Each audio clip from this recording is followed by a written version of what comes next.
CNN के विरोध में बैठे मुस्लिम समुदाय के लोगों द्वारा महाकाल मंदिर के रास्ते पर बैठने का विरोध करने पहुंचे युवा मोर्चा के नगर महामंत्री योगेश सांगीते पर कांग्रेस की सरकार में रासुका लगाकर जेल पहुंचा दिया गया था।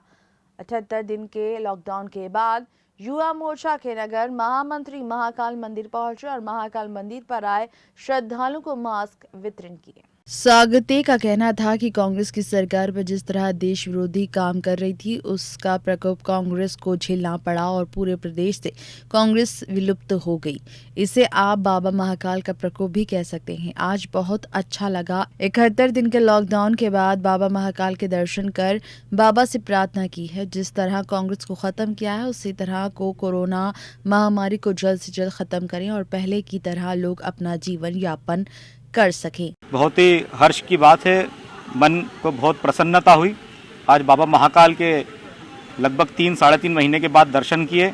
बाबा महाकाल के दर्शन करने आया था, उसके बाद कांग्रेस सरकार के समय पर मुझ पर रासुका लगा दी गई थी।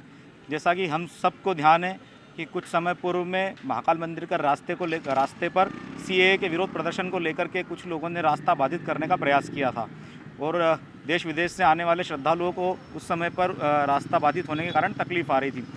तो उसी समय के बाद से ही लगभग पूरे देश की हालत हमने देखी। बाबा महाकाल की नाराज़गी कह दें या जो भी कह दें, उस स्थिति को हमने देखा कि किस प्रकार से पूरे देश में, पूरे विश्व में एक सन्नाटा सा पसर गया। हम सब हमारे घरों से सभी रास्ते हमारे लिए निकलने के लिए बंद हो गए। तो बाबा महाकाल का एक तरह से ये एक नाराज़गी थी कि बाबा महाकाल के मंदिर पर आने वाले सभी श्रद्धालुओं के रास्ते को रोका जा रहा था। उसी समय जब मैंने ये बात को उठाया कि बाबा महाकाल के रास्ते को खोलना चाहिए, तो कांग्रेस सरकार जो एक बदला लेने वाली सरकार थी, बदले लेने के लिए काम कर रही थी, उस सरकार ने मुझ पर रासुका लगा करके मुझे 3 महीने के लिए जेल भेज दिया था। तो उसका प्रकोप भी बाबा महाकाल का प्रकोप उस सरकार पर भी पड़ा। बाबा महाकाल ने जिस प्रकार से उस सरकार को नेस्तो नाबूद कर दिया, वो सरकार आज इस प्रदेश में कहीं भी नहीं है और सरकार औंधे मुँह गिरी।